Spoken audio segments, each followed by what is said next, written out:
बेटा आज की जो टॉपिक है colour in coordination compound. Okay, when light, देखो इसमें लिखा है when light of certain frequency falls on the complex it absorb light from the visible range. जो इलेक्ट्रोमैग्नेटिक स्पेक्ट्रम का जो विजिबल रेंज होती है, लाइट का जो विजिबल रेंज होता है, वहां से कुछ कलर को एब्जॉर्ब करते हैं। Light from the visible range for transition of electrons, और उसकी वजह से लाइट एब्जॉर्ब करने की वजह से क्या होता है, जो डी ऑर्बिटल के लोअर एनर्जी लेवल में इलेक्ट्रॉन एक्साइटेड होके डी ऑर्बिटल के हायर एनर्जी लेवल में पहुंच जाते हैं। तो लिखा है it absorbs light from the visible range for transition of electron from lower d energy level to higher d energy level. This is called dd transition. इसका नाम क्या होता है? dd transitions होती है। Okay, color of the compound is dash color of the absorbed light. तो तुम लोग को हम बताया था कि बेटा इस जगह पे क्या वर्ड आएगा। जब तुम एनसीईआरटी रेफर करते हो, एनसीईआरटी की इस जगह पे देखो लिखा है कॉम्प्लीमेंट्री कलर, कॉम्प्लीमेंट्री कलर। तो उसमें देखो लिखा है colour in the coordination compound. In the previous unit we learn that one of the most distinctive properties of transition metal complexes is their wide range of colors. This means that some of the visible spectrum is being removed from white light as it passes through the sample. So the light that emerges is no longer white. The color of the complex is complementary. What देखो लिखा है complementary color. That is called complementary color. यहाँ पे क्या आएगा,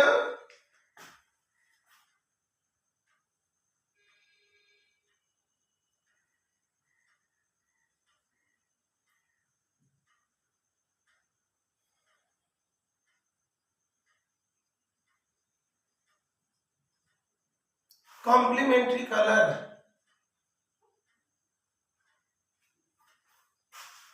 बेटा word book में मिल गया कॉम्प्लीमेंट्री वर्ड। बेटा कॉम्प्लीमेंट्री वर्ड मिल गया। तो यहां पे दिया था colour of the compound is the complementary colour of the absorbed light. The primary complementary colour pairs are red and green.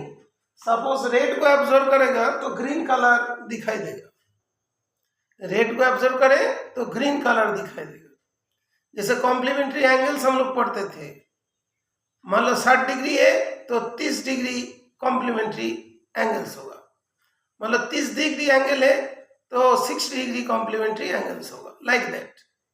तो यहाँ पे suppose it is absorbing red तो green colour will be produce, green colour absorb करे तो red will produce, like that. And blue, orange, yellow and purple, okay, like that. तो book में तुम लोग का थोड़ा थोड़ा दिया भी देखोगे, colour absorb and colour of the entity. Yellow की जगह पे तो देखो ब्लू, ग्रीन, रेड, तो यहाँ पे absorb colour and this one इस टाइप का दिया है। ओके, हाँ, ये जो रेड ग्रीन, ये देखो blue green red, blue orange, yellow orange, okay, और येलो ऑरेंज ब्लू, उसका येलो ऑरेंज है, और देखोगे येलो पर्पल है, yellow that is a violet भी बोल सकते हो, पर्पल भी है। ओके, तो वहां पे कुछ टेबल बना हुआ है, ठीक है बेटा। तो कोऑर्डिनेशन एंटिटी, यहाँ पे जैसी कोऑर्डिनेशन एंटिटी दिया है उसके बारे में, एक टेबल से भी कभी कभार क्वेश्चंस आते हैं। ओके, तो COCl NH3 whole 5 2 plus 535 wavelength को एब्जॉर्ब किया येलो लाइट, एंड उस colour of the coordination entity will be violet. तो अकॉर्डिंग टू बुक में 2-3 क्वेश्चन दे रहा हूं जिसको तुमको लिखना है। अभी तक जो एग्जाम में आए हैं वो ऐसा है, CO ये वाला IIT में भी आ चुका है, H2O4 3+। ये क्या करते हैं, colour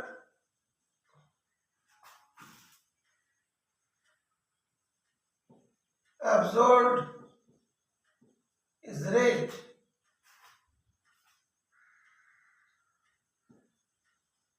the color of the compound is, कौन सा कलर होगा बेटा, CuH2O4 3+, colour absorbed is red, red colour को एब्जॉर्ब किया तो colour of the compound is, compound का कलर क्या होगा, बुक देखिए लिखिए। ओके, थोड़ा मिस्टेक हो गई, थोड़ा मिस्टेक हो गया। देखो बुक में क्या दिया बेटा, कॉपर का, सभी बुक रेफर करो। न्यू बुक में क्या दिया, मेरे पास तो ओल्ड बुक है। ये सभी ना ब्लू कलर, ब्लू कलर,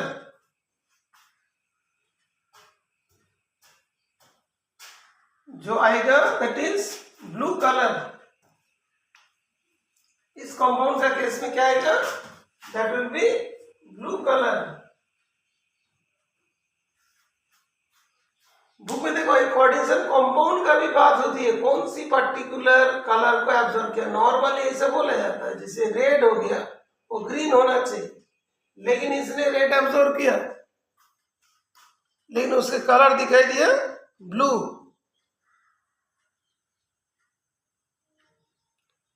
ठीक है शिवेंदु, बुक चेक कर लिया।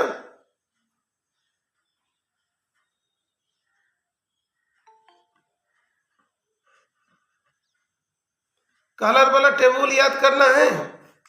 तो नेक्स्ट पॉइंट जो है वो टेबल को लर्न करना है।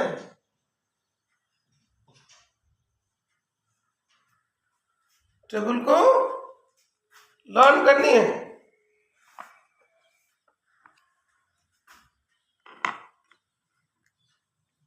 न्यू बुक में बेटा इस चीज को जरूर ध्यान रखिएगा, टेबल उसको लर्न भी करना है। अच्छा, color of the coordination compound can be readily explained in terms of crystal field theory. Consider for example the complex TiH2O6 which is violet in color। जो लास्ट वाला violet in color, this is an octahedral complex but the single electron Ti3+ D1 system in the metal d orbital is available to disable count state. If the light corresponding to the energy of the blue-green region is absorbed by the complex, it would excite the electron from T2G level to EG level। Electron transfer होगा और D transitions होगी और उसके वजह से D orbital से D orbital में जाएंगे, लोअर डी ऑर्बिटल से हायर डी ऑर्बिटल में जाएंगे और उसके वजह से क्या होगा, कलर शो करेगा। ठीक है, इसके बाद और कुछ कलर दिया देखोगे।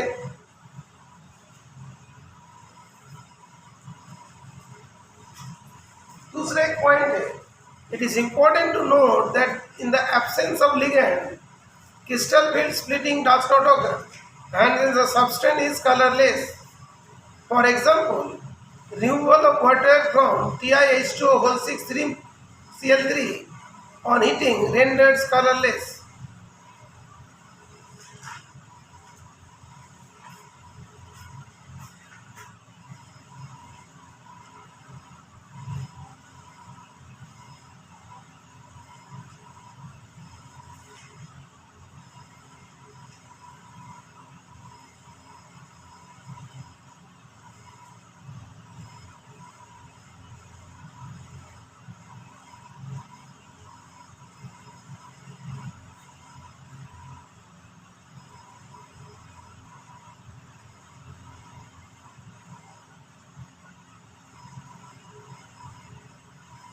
बेटा CSO4.5H2 इसका कलर क्या है? What is the colour of CSO4.5H2? देखो last chapter second book like अच्छा वाला टॉपिक हो जाए। इसका कलर क्या बेटा? CSO4.5H2 CSO4.5H2 उसका colour blue colour, correct answer.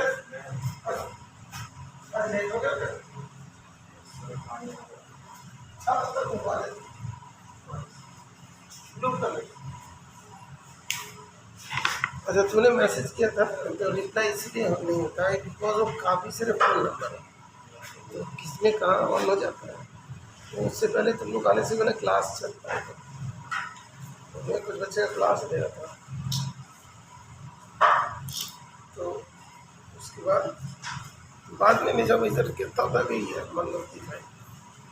अच्छा ओके, कलर हो गया। उसके बाद हमने बोला NiH2O6 2+, यहाँ पे ये आ गया। ये आने के बाद NiH2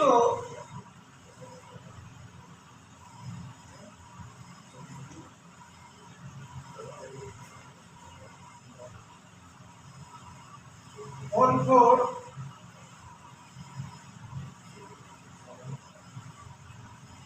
N2+ हो गया प्लस 2H2। दो मॉलिक्यूल वाटर बाहर चला गया और एक ईएन अंदर आ गया। ईएन तो डाइडेंटेड होता है ना, इसका कोऑर्डिनेशन जो है वो 6 है, तो ईएन आ गया तो ईएन का तो डाइडेंटेड होती है, तो ईएन तो वाटर की जगह पे एकोमोडेट हो गया। तो अभी इसका कलर क्या है बेटा? इस कंपाउंड का कलर क्या है और इस कंपाउंड का कलर क्या है? देखो बुक देख के बताओ। तुम्हारे पास फर्स्ट बुक नहीं होगा ना बेटा, सेकंड बुक होगा ना, ठीक। देखो बुक में मिल गया बेटा ये वाला। यहाँ पे NiH2O6 2+, वो ईएन को एक्सेप्ट किया तो उसका कलर चेंज हो गया। तो पहले क्या कलर था, सेकेंड टाइम क्या कलर हुआ? बुक में है बेटा, बुक में दिया देखो, यस ये वाली।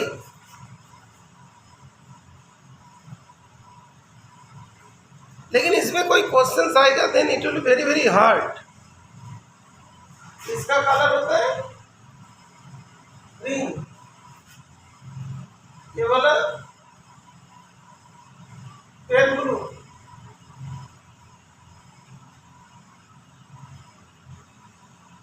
हाँ ये वाला तो आ चुका था, ये तो IIT में भी आ चुका है बेटा, कलर तो आता है, ठीक है। तो हटेल में भी कलर थोड़ा सा याद रखना, लेकिन इसको याद रखना बेटा बहुत डिफिकल्ट है। ओके सबके साथ नेक्स्ट टॉपिक हम लोग को याद है कि colour of some gemstones. Gemstones का कलर,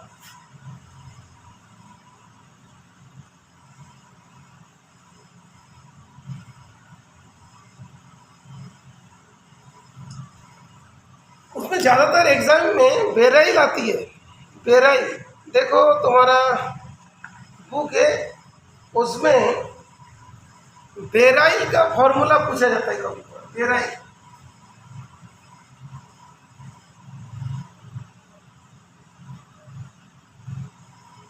बेराइल जो देखो उसमें B3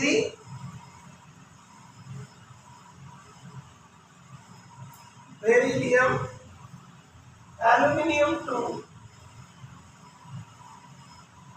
Si6,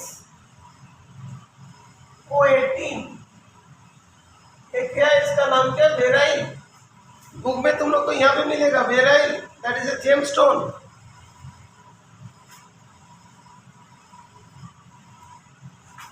बेराइल का फॉर्मूला कभी कभार पूछा गया है,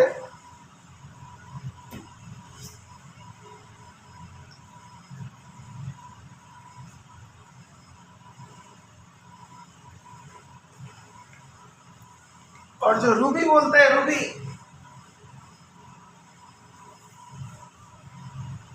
रूबी एक्चुअली होता है N2O3। रूबी जो देखो दिया कि Ruby is a aluminium oxide containing 0 और इसमें 0.52 1% क्रोमियम आयन होती है, Cr2+। क्रोमियम आयन उसका क्या होता है, D3 कॉन्जुगेशन होती है, which is randomly distributed in position normally occupied by Al3+। और उसके बाद जब उसमें का मान लो लाइट आती है तब फिर डी ट्रांजिशन होती है और डिफरेंट कलर शो करता है।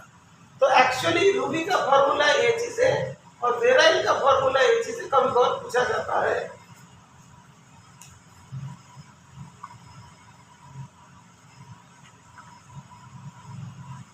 अच्छा बताइए, बेराइल में एल्यूमिनियम, कितनी एल्यूमिनियम है बेटा? How many electrons are present in beryl? How many aluminium is present in beryl? Beryl के फॉर्मूला में कितनी एल्यूमिनियम है? 2। Good, Sabina correct answer. और रूबी का फॉर्मूला में, रूबी का फॉर्मूला में एल्यूमिनियम कितनी है? उसका आंसर भी ruby, that is also 2। Okay good, बहुत बढ़िया। अभी हम लोग को नेक्स्ट जो topic limitation of crystal field theory हमने पहले पढ़ा दिया था। इसके बाद आएगा bonding in metal carbonyl compound,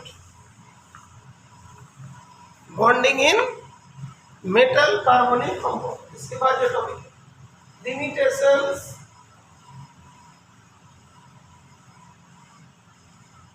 of CFT हमने ऑलरेडी पढ़ा दिया था। CFT का लिमिटेशंस में क्या था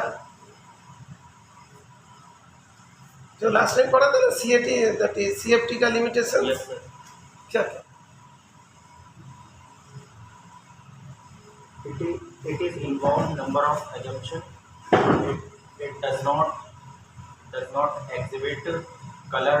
It does not explain color exhibited by the coordination compound. It does not give quantitative interpretation of magnetic data. It does not give. सुनो question देखो, CFT में वो था जो CFT में एक चीज था बी का कि बॉन्डिंग जो था ना उसमें कोवेलेंट कैरेक्टर प्योरली आयनिक, ठीक है, ओके। बट पॉइंट चार्जेस लिया जाता है और दूसरा पॉइंट डाइपोल, और दूसरा जो है तुम्हारा अनदर पॉइंट था जो कोवेलेंट कैरेक्टर को कंसीडर नहीं करते, और इसका एक्सप्लेनेशन करने के लिए क्या आता है, LFT है ना। ओके बैठ।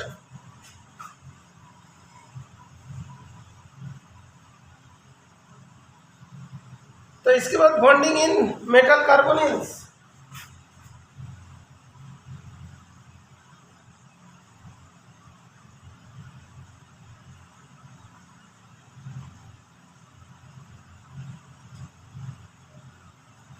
Carbonyl compound, metal carbonyl compound. Okay, यहाँ पे तुम्हारा बुक में देखोगे एक डायग्राम बना है, मैंने उस डायग्राम को पहले बनाता हूँ। कार्बन, इसके साथ ऑक्सीजन है, यहाँ पे ऑर्बिटल है, यहाँ पे ऑर्बिटल है, यहाँ पे ऑक्सीजन का ऑर्बिटल, कार्बन का ऑर्बिटल है,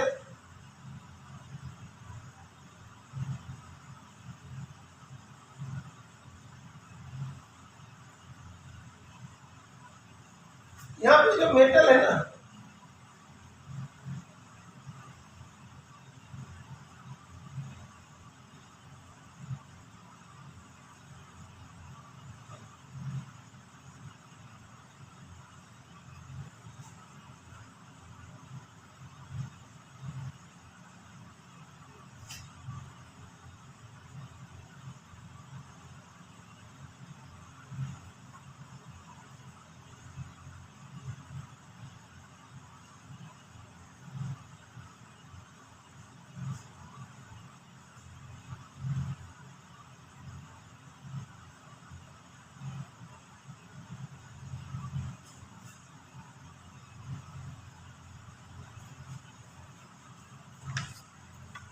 अच्छा, इसमें देखो एक जगह से इलेक्ट्रॉन आ रहा है, दूसरी जगह पे इलेक्ट्रॉन एक मतलब इधर मूव कर रहा है। कार्बन से मेटल की तरफ जब मूव करेंगे तब क्या बनेगा, पाई सिग्मा बॉन्ड, और जब मेटल से इसके पास आ जाएगा तब बन जाएंगे पाई बॉन्ड। इसीलिए इसके एक नाम होती है बैक बॉन्डिंग।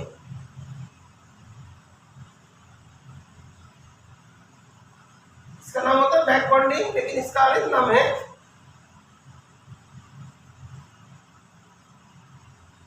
Synergic bond.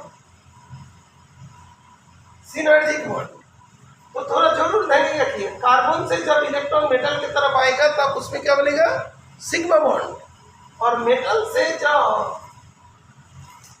पाई ऑर्बिटल में इलेक्ट्रॉन आएगा तब क्या बनेगा, पाई बॉन्ड। तो that mean sigma and pi दोनों बनता है। जब कार्बन से इलेक्ट्रॉन मेटल की तरफ जाता है तब बनता है सिग्मा बॉन्ड, और जब मेटल से इलेक्ट्रॉन कार्बन में आता है तब बनता है पाई बॉन्ड, सिग्मा पाई। तो देखो कुछ वर्ड लिखा है जो तुमको मैं बताता हूँ।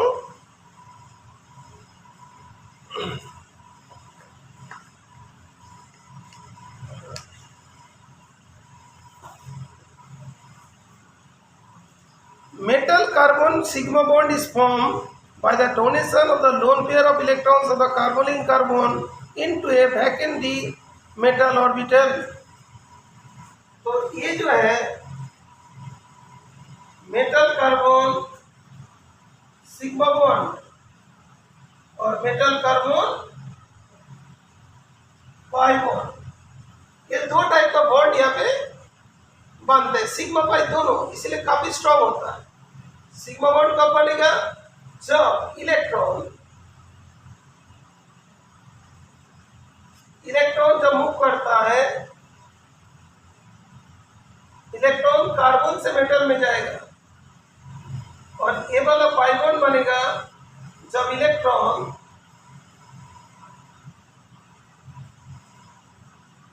मेटल से कार्बन में जाएगा।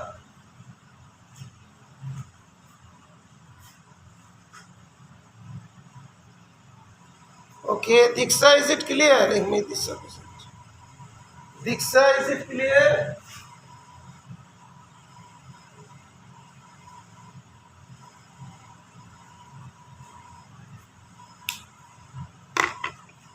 दीक्षा क्लियर है बेटा? सिग्मा बॉन्ड पाई बॉन्ड दोनों एक साथ बनता है, इसीलिए इसको क्या बोलते हैं, सिनर्जिक बॉन्ड। जब वो एक डायरेक्शन में जाएगा फिर वापस भी आता है, इसीलिए क्या बोलते हैं, back bonding. Priyakshi clear? Sabina?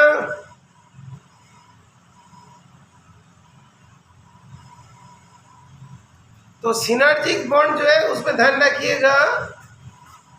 हाँ, रिपीट करता हूँ बेटा, रिपीट करता हूँ, सुन लीजिए। ये जो मेटल कार्बन के जो बॉन्ड होता है ना, वो एकदम पूरा डिफरेंट टाइप का बॉन्ड होती है।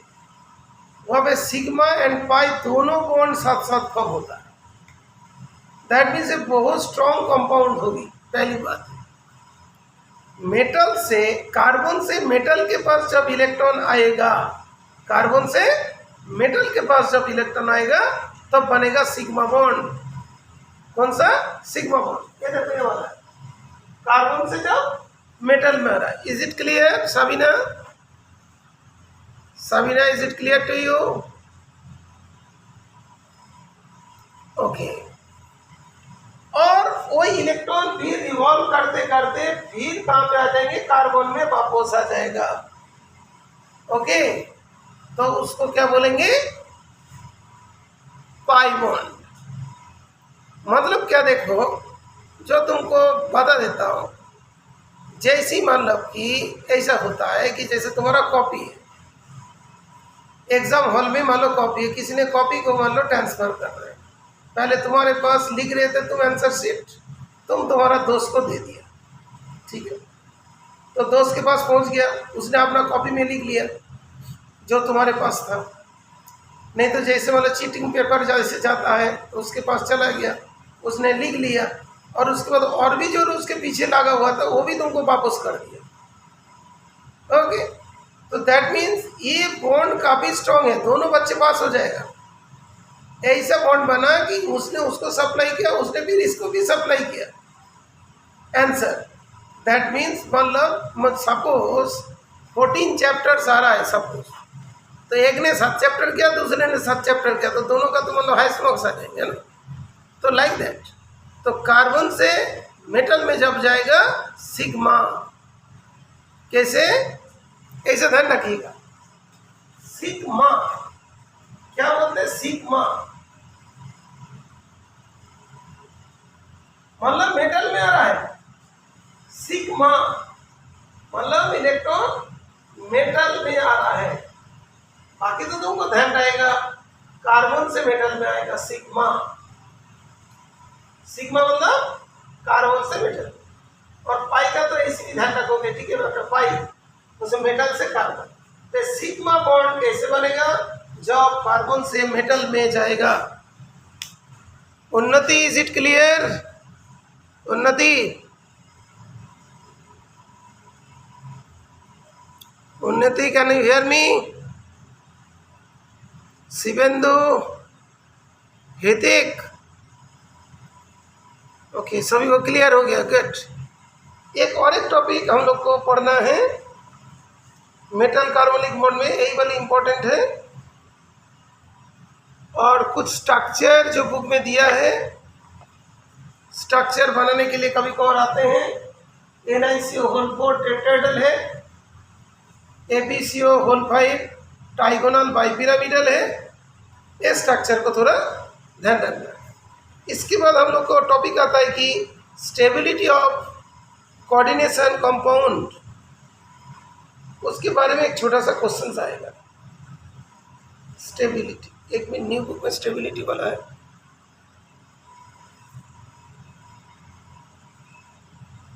मेटल कार्बोनिल भी है।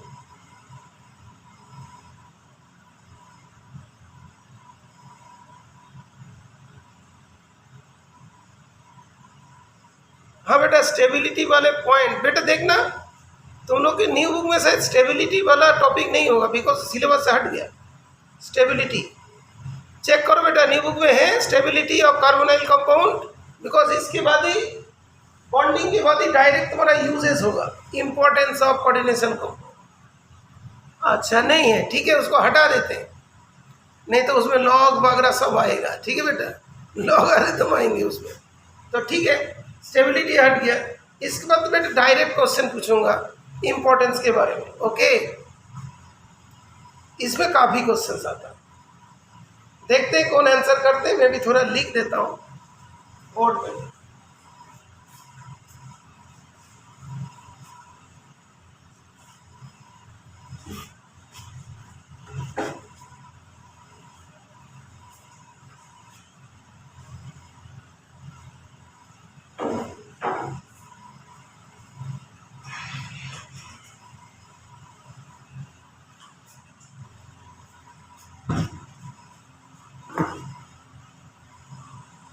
एक बार मैं पढ़ के सुनाता हूँ।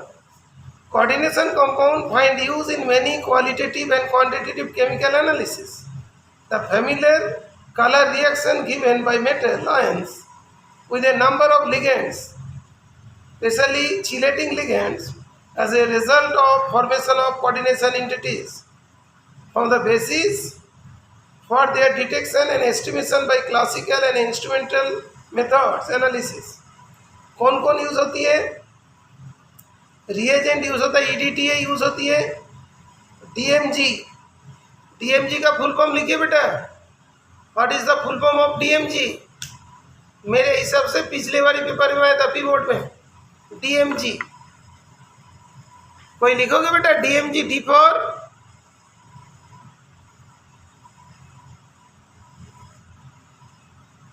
D for dye, okay good, बहुत बढ़िया। एम फॉर मिथाइल, अच्छा पूरा लिख दिया, ओके बहुत बढ़िया बहुत बढ़िया, पूरा लिख दिया, good. Dimethyl glyoxime, dimethyl glyoxime, glyoxime बोलते हैं, ग्लाइऑक्साइम, ऑक्साइम ग्रुप यहाँ पे आता है। अभी हम लोग जब वो पढ़ेंगे। ऑक्साइम क्या होती है वो भी तुम्हारे जो है सेकेंड पार्ट में है। ऑक्साइम एल्डिहाइड कीटोन वाले टॉपिक जो है ना ऑर्गेनिक में, वहाँ पे जाके ऑक्साइम स्ट्रक्चर वगैरह पढ़ो। दूसरा और एक है अल्फा नाइट्रोजो बीटा नैप्थोलॉन और एक है क्यूप्रोन। ये जब एमसीक्यू में आता है बहुत मुश्किल पड़ते हैं। जो क्वालिटेटिव एंड क्वांटिटेटिव मेथड में कोऑर्डिनेशन कंपाउंड कौन सा यूज होते हैं, 4 ऑप्शन देते हैं। EDTA, okay, DMG, cupron, all of the above. तो हम लोग को रख दे अरे डीएम ईडीटी तो होगा, बाकी कहाँ से हो जाएंगे, बाकी तो हमने नाम ही नहीं सुना। लेकिन यहाँ पे दिया है क्यूप्रॉन, ओके। अच्छा, दूसरा है hardness of water is estimated by the simple titration with sodium ethylene di tetra acetate from the stable complexes with EDTA. तो यहाँ पे जरूर ध्यान रखिएगा हार्डनेस ऑफ वाटर, उसके लिए क्या यूज हो रही है, Na2EDTA from the stable complexes, okay. Some important extraction process of metals like those of silver and gold make up complex formation. Gold, for example, combined with cyanide in the presence of oxygen and water to form coordination entity AuCN+. Gold can be separated in metallic form from the solution by the addition of zinc.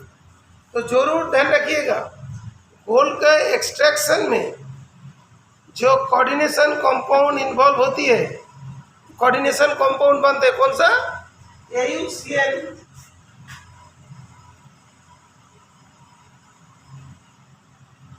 Twice coordination entity बन जाती है। Minus gold का तो एक है ना, gold दूसरा वो लिखा हुआ नहीं, अच्छा ठीक है। Simply purification of metal can be achieve through formation and subsequent decomposition of their coordination compound. देखो ये बहुत इंपॉर्टेंट है, तुम लोग का केमिस्ट्री का बिगिनिंग में था। Impure nickel is converted to nickel carbonyl which is decomposed to give pure nickel।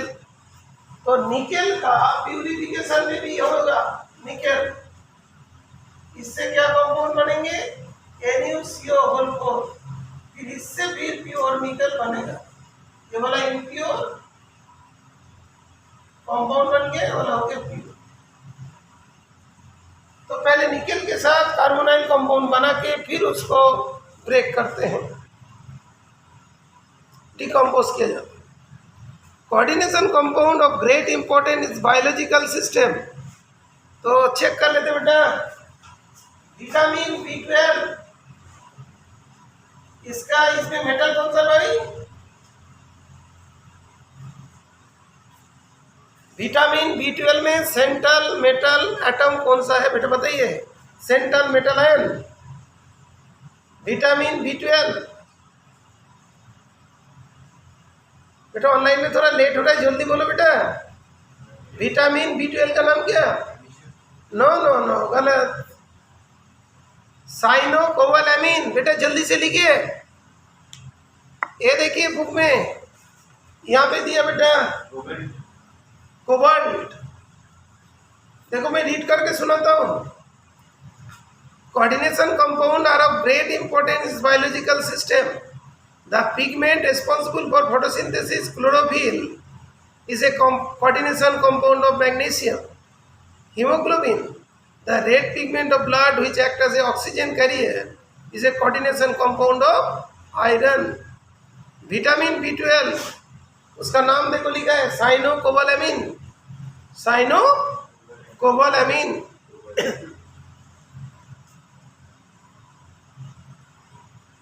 Vitamin B12 मिल गया बेटा, ये सुनो मिल गया, गॉट इट और not.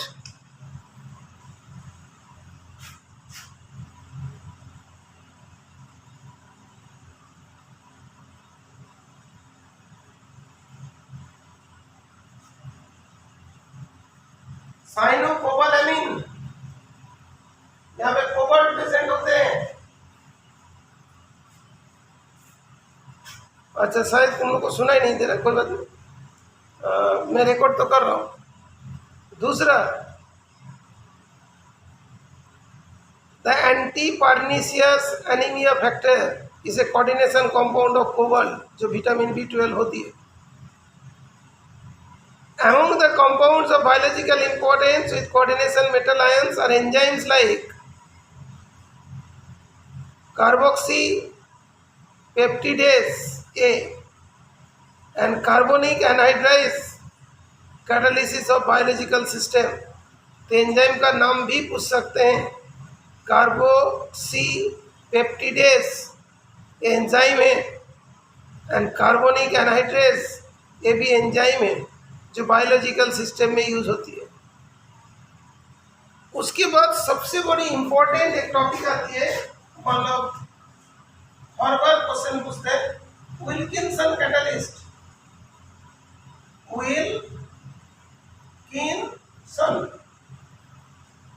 Wilkinson catalyst, Wilkinson catalyst, जैसे कोई पेन का नाम लग रहा है ना, विल्किंसन कैटलिस्ट। वहां पे देखो दिया है विल्किंसन कैटलिस्ट।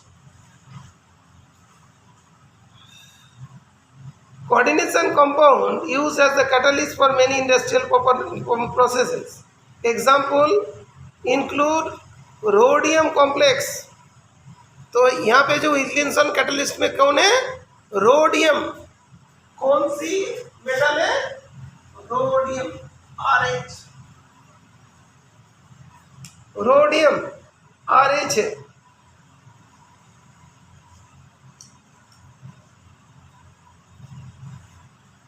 ये किसके लिए यूज होती है? Hydrogenation of alkene. किसके लिए यूज होगा?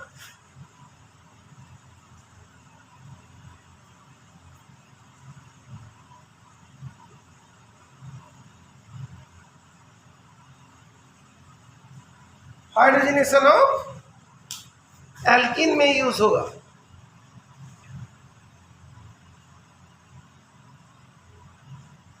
रोडियम। अच्छा, दूसरा, articles can be electroplated with silver and gold much more. ये ऑलरेडी हमने बता चुका, जिसके लिए यूज होगा CN, साइनाइड।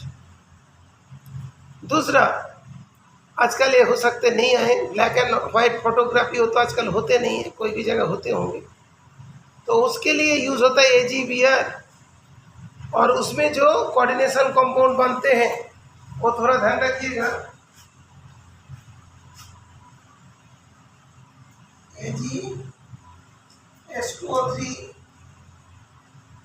और ट्वाइस 3- और उसके ये होता है विल्किंसन कैटलिस्ट होता है PH3 P, ये वाला फॉस्फीन, ये वाला phosphorus, RH Cl packet close, PH3 phosphine, okay. और P होता है फास्फोरस, RH होता है रोडियम और ये होता है क्लोरीन। दूसरा देखो, जो लास्ट पॉइंट में दिया गया है बहुत इंपॉर्टेंट है। इसमें there is a growing interest in the use of chelate therapy in the medicinal chemistry। बहुत important है। An example is the treatment of problem caused by the presence of metal in toxic proportion in plants and animal system। Thus excess of copper, iron are removed by the chelating ligand। मतलब हम लोग का body में, plant में, कहीं पे भी कोई मेटल है तो चिलेटिंग लिगेंड देके उसको एक्सट्रैक्ट किया जाता है बॉडी से। That is the medical therapy में यूज होती है, चिलेट थेरेपी उसको कहते हैं। The excess of copper iron is removed by the chelating अगेन। D, penicillin, amine and desferrioxamine B via the formation of coordination compound। EDTA is used in the treatment of lead poisoning। मतलब कोई lead poison लिया है ना, lead जो है ना तो पॉइजन होता है, बॉडी में चला गया तो उसको रिमूव करने वाला कौन होता है, EDTA। Okay, some coordination compound of platinum effectively inbuild growth of tumours. Okay, तुम लोग ऑलरेडी पढ़ा था सिस्प्लैटिन। सिस्प्लैटिन किसके लिए यूज होती है, 11th class first chapter 7th page. Cisplatin याद है, सिस्प्लैटिन का सी फॉर कैंसर, कैंसर थेरेपी में यूज होते हैं। और 11th क्लास में एक चीज था AZT, ये यूज होता था एड्स के लिए। तो देखो बुक में तुम्हारा दिया है सिस्प्लैटिन, यहाँ पे दिया बेटा सिस्प्लैटिन, जरूर ध्यान रखिएगा है। तो आज हम लोग का कोऑर्डिनेशन केमिस्ट्री का जो इम्पोर्टेंट पॉइंट सारे जो भी था बता दिया, लेकिन याद करना बेटा मुश्किल है बहुत। इसमें सबसे बड़ी हार्ड टॉपिक जो होती है वो कलर वाला, वो याद नहीं होती है। और सबसे इम्पोर्टेंट टॉपिक जहाँ से क्वेश्चन आएगा ही आएगा वो है नोमेनक्लेचर, वहाँ से क्वेश्चन आएगा ही। और जो इम्पोर्टेंट टॉपिक होता है VBT के रेस्पेक्ट में, कोई भी कंपाउंड दे देगा तो उस कंपाउंड का इनर ऑर्बिटल कॉम्प्लेक्स है क्या, वो मैग्नेटिक प्रॉपर्टी उसका क्या है, एक बहुत इंपॉर्टेंट हो तो मोस्टली आता है। उसके बाद जो छोटे मोटे चीज़ जो आते हैं जो लेस इंपॉर्टेंट की टाइप्स ऑफ लिगेंड्स, एक एम्बिडेंटेट के एग्जांपल बताओ, एक मान लो हेक्साडेंटेट के एग्जांपल बताओ, EDTA का स्ट्रक्चर बताओ, जैसे ये सारी चीज़ें आते हैं। उसके बाद जो है एक बात और होते हैं जैसे मैग्नेटिक प्रॉपर्टी जो मैंने डिस्कस अभी कर। और तीसरी एक चीज़ होता है यूजेस से एक एक क्वेश्चन आता है। विल्किंसन कैटलिस्ट यूज्ड इन कहाँ, hydrogenation of alkene. Vitamin B12 में कौन सी मेटल होता है, कोबाल्ट। हीमोग्लोबिन में आयरन, क्लोरोफिल में मैग्नीशियम। ओके, ये चीज़ जरूर ध्यान रखें। उसके बाद सिस्प्लैटिन कहाँ यूज होते हैं, कैंसर ट्रीटमेंट में। हम लोग के बॉडी में लेड पॉइजनिंग हो गया तो किससे रिमूव करेंगे, EDTA के थ्रू। इस थेरेपी का नाम क्या आता है, चिलेट थेरेपी, लिगेंड थेरेपी, लेकिन बुक में देखा है चिलेट थेरेपी। तो आज एक क्लोज हुआ। इसके बाद हम लोग केमिस्ट्री का आज ही मैंने थोड़ी सी शुरू करेंगे जो हेलो एल्केन्स हेलो एरिन्स के बारे में, जो तुम लोग का सेकेंड बुक है, तो बुक लाना जाना कोई दिक्कत नहीं पड़ेगी।